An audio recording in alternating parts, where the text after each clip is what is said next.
رب محمد صلی اللہ علیہ وسلم نحن عباد محمد صلی اللہ علیہ وسلم اللہم رب اشرح لی صدری ویسر لی امری واحلل عقدۃ من لسانی یفقہوا قولی۔ بسم اللہ الرحمن الرحیم۔ باب ما یکرہ من کثرت السؤال وتکلف ما لا یعنیہ وقولہ لا تسألوا عن اشیاء ان تبد لکم تسؤکم۔ یہ باب ہے زیادہ سوال کرنے کی کراہت اور بے مقصد باتوں کے متعلق سوال کرنے کی کراہت۔ زیادہ سوال کرنا بھی مکروہ ہے، فضول سوال کرنا بھی مکروہ ہے۔ وقولہ تعالی، اور اللہ عز و جل کا قول، ایسی باتیں نہ پوچھا کرو جو اگر تم پر ظاہر کر دی جائیں تو تم کو ناگوار ہو۔ ٹھیک ہے، اس سے پہلے بھی آپ اس طرح کی احادیث پڑھ چکے ہیں۔ اسی کے متعلق باب ہے جس کا خلاصہ یہ کہ بہت زیادہ سوال کرنے سے بچنا چاہیے اور فضول سوال کرنے سے بھی بچنا چاہیے، دونوں مکروہ ہے۔ اس آیت کا شان نزول کیا ہے؟ لا تسألوا عن اشیاء ان تبد لکم تسؤکم۔ یاد رکھیے گا، لوگ نبی پاک صاحب الاولاق صلی اللہ تعالی علیہ وسلم سے بہت زیادہ سوالات کرتے تھے۔ ان میں مسلمان بھی تھے اور منافق بھی۔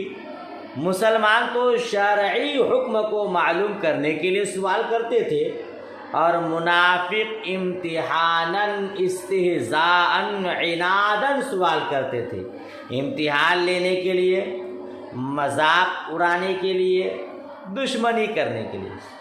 کوئی پوچھتا میرا باپ آخرت میں کہاں ہے، کوئی پوچھتا میری اونٹنی کہاں ہے، تو اس موقع پر یہ آیت نازل ہوئی، لا تسألوا عن اشیاء ان تبد لکم تسؤکم۔ امام بخاری علیہ رحمہ نے حضرت انس رضی اللہ تعالی عنہ سے روایت کیا ہے، انہوں نے بیان کیا کہ ایک دن رسول پاک صلی اللہ تعالی علیہ وسلم نے ایسا خطبہ دیا کہ میں نے ایسا خطبہ کبھی نہیں سنا تھا۔ مصطفیٰ کریم نے فرمایا، اگر تم ان چیزوں کو جان لو جن کو میں جانتا ہوں تو تم کم ہنسو اور رو زیادہ۔ رسول اللہ صلی اللہ تعالی علیہ وسلم کے اصحاب نے اپنے چہرے ڈھانپ لیے، بلند آواز سے رونے لگے۔ ایک مرد نے پوچھا، یا رسول اللہ میرا باپ کون ہے؟ تو آپ نے فرمایا، تمہارا باپ فلاں ہے۔ تب جا کے یہ آیت کریمہ نازل ہوئی، ایسی باتیں نہ پوچھا کرو کہ اگر تم پر ظاہر کر دی جائیں تو تم پر ناگوار ہو۔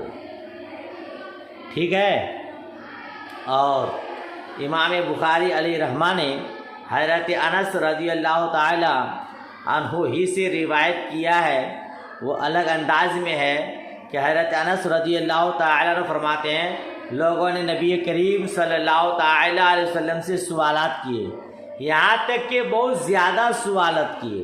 تو ایک دن نبی پاک صلی اللہ تعالی علیہ وسلم ممبر پر رونق افروز ہوئے، جلوہ افروز ہوئے۔ فرمایا، تم مجھ سے جس چیز کے متعلق سوال کرو گے میں تمہیں اس چیز کے متعلق بیان کروں گا۔ حضرت انس رضی اللہ تعالی عنہ نے بتایا کہ میں دائیں اور بائیں دیکھ رہا تھا تو اس وقت ہر شخص اپنے کپڑوں میں سر ڈالے رو رہا تھا۔ ایک مرد کا جب کسی سے جھگڑا ہوتا تھا تو لوگ اس کو اس کے باپ کے غیر کی طرف منسوب کرتے تھے، تو وہ کہنے لگا، اے اللہ کے نبی میرا باپ کون ہے؟ آپ صلی اللہ تعالی وسلم نے فرمایا، تمہارا باپ حذافہ ہے۔ پھر حضرت عمر رضی اللہ تعالی عنہ نے کہا، ہم اللہ کو رب مان کر راضی ہیں، اسلام کو دین مان کر راضی ہیں، اور سیدنا محمد صلی اللہ تعالی علیہ وسلم کو رسول مان کر ہم برے فتنوں سے اللہ تعالیٰ کی پناہ میں آتے ہیں۔ نبی کریم صلی اللہ تعالی وسلم نے فرمایا میں نے آج کی طرح خیر اور شر کو نہیں دیکھا، میرے سامنے جنت اور دوزخ کی تصویر کو پیش کیا گیا، یہاں تک کہ میں نے ان کو اس دیوار کے پاس دیکھا۔ ٹھیک ہے، تو قتادہ اس حدیث کا اس آیت کو پڑھتے وقت ذکر کرتے تھے، اے ایمان والو ایسی باتیں نہ پوچھا کرو کہ اگر تم پر ظاہر کر دی جائیں تو تم کو ناگوار ہو۔ پوچھا جیسے ناگوار ہو کا مطلب بھائی تم پوچھ رہے ہو میرا باپ کون ہے، تم جس کو باپ کہہ رہے ہو خدا نہ خواستہ اس کے علاوہ ہو جائے تو تم کو ناگوار گزرے گا۔ زیادہ سوال کرنے کی ممانعت کیوں آئی؟ زیادہ سوال کی ممانعت اس لیے بھی آئی کہ کوئی چیز فرض نہ ہو اور آپ لوگوں کے پوچھنے کی وجہ سے مصطفیٰ کریم اس کو فرض قرار دے دیں تو ہمیشہ کے لیے فرض ہو جائے گا۔ جیسا آپ پڑھے ہیں مشکوٰۃ شریف کی حدیث یہ ہے کہ نور الانوار میں بھی پڑھے ہیں آپ، اس سے پہلے بھی میں پڑھایا ہوں۔ اقرا بن حابس نے حضور سے سوال کیا تھا، جب حضور نے بتایا کہ تم پر حج فرض ہے، اس نے کہا کہ یا رسول اللہ علی عامنا، یا رسول اللہ ہر سال ہم لوگوں پر حج فرض ہے۔ اگر آپ ہاں فرما دیتے تو ہر سال حج فرض ہو جاتا اور مسلمان صرف اس سوال کی وجہ سے مشکل میں پڑ جاتے، اس لیے زیادہ سوال کرنے سے منع فرمایا گیا۔ بہرحال حدیث دیکھیے، حدثنا عبداللہ ابن یزید المقاری قال حدثنا سعید قال حدثني وقائل عن ابن شهاب عن عامر بن سعد بن ابي وقاص عن ابيه ان النبي صلى الله عليه وسلم قال ان اعظم المسلمين جرما من سأل عن شيء لم يحرم فحرم من اجل مسألته۔ اللہ اکبر۔ حضرت عامر بن سعد بن ابی وقاص سے روایت کرتے ہیں اپنے والد بزرگوار سے کہ نبی کریم صلی اللہ تعالی علیہ وسلم نے ارشاد فرمایا، کیا ارشاد فرمایا؟ مسلمانوں میں سب سے بڑا مجرم وہ ہے جس نے کسی ایسی چیز کے متعلق سوال کیا جو مسلمانوں پر حرام نہیں تھی اور اس کے سوال کرنے کی وجہ سے وہ ان پر حرام کر دی گئی۔ سب سے بڑا مجرم وہ ہے، اگر وہ سوال نہ کرتا وہ چیز حرام نہیں ہوتی، اس نے سوال کیا، اس سوال کی وجہ سے وہ چیز حرام کر دی گئی، تو اب وہ مسلمان سب سے بڑا مجرم ہے۔ اس لیے تو رب نے فرمایا لا تسألوا عن اشیاء ان تبد لکم تسؤکم، ایسی باتیں نہ پوچھا کرو کہ اگر تم پر ظاہر کر دی جائیں تو تم کو ناگوار گزرے، ہے نا؟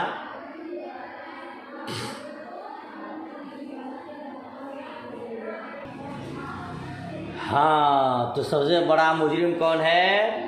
جس کی وجہ سے حلال چیز حرام کر دی گئی۔ حضرت ابو دردا، اچھا ایک بات یاد رکھیے گا، یہ اس وقت کی بات ہے جب وحی نازل ہو رہی تھی، اس وقت یہ سوال کرنا منع تھا، زیادہ ہے نا، بعد میں نہیں۔ حضرت ابو دردا رضی اللہ تعالی عنہ کا بیان ہے، رسول پاک صلی اللہ تعالی علیہ وسلم نے فرمایا حلال وہ ہے جس کو اللہ تعالیٰ نے اپنی کتاب میں حلال کر دیا، اور حرام وہ ہے جس کو اللہ تعالیٰ نے اپنی کتاب میں حرام کر دیا، اور جس سے اللہ تعالیٰ نے سکوت کیا وہ معاف ہے۔ تو اللہ تعالیٰ سے عافیت کو قبول کرو، بے شک اللہ تعالیٰ کسی چیز کو بھولنے والا نہیں ہے۔ پھر آپ صلی اللہ علیہ وسلم نے آیت کریمہ تلاوت کی، وَمَا كَانَ رَبُّكَ نَسِيًّا، آپ کا رب بھولنے والا نہیں ہے۔ تو حلال اس کو بیان کر دیا، جو حرام اس کو بھی واضح طور پر بیان کر دیا، جس سے سکوت فرمایا اس میں عافیت طلب کرو، اس کے بارے میں خورید کر سوال مت کرو کہ یہ حلال ہے کہ یہ حرام ہے۔ کہیں ایسا نہ ہو کہ تمہارے سوال کرنے کی وجہ سے وہ چیز حرام کر دی جائے۔ سمجھ شریف میں بات آئی، آگے دیکھیں۔ حدثنا اسحاق قال اخبرنا عفان قال حدثنا وهب قال حدثنا موسى بن عقبة قال سمعت ابا النضر يحدث عن بسر بن سعيد عن زيد بن ثابت ان النبي صلى الله عليه وسلم اتخذ حجرة في المسجد من حصير فصلى رسول الله صلى الله عليه وسلم فيها ليالي حتى اجتمع إليه ناس ثم فقدوا صوته ليلة وظنوا أنه قد نام۔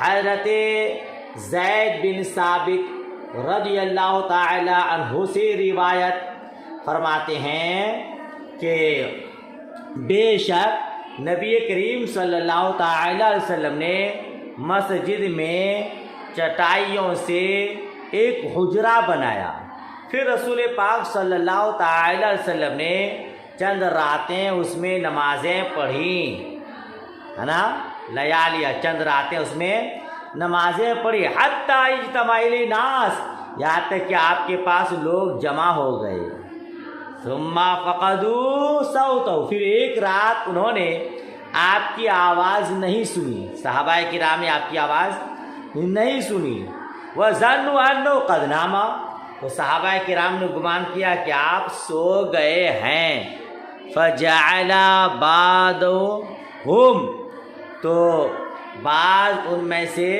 کھنکارنے لگے، بَعْضُهُمْ يَتَنَحُّ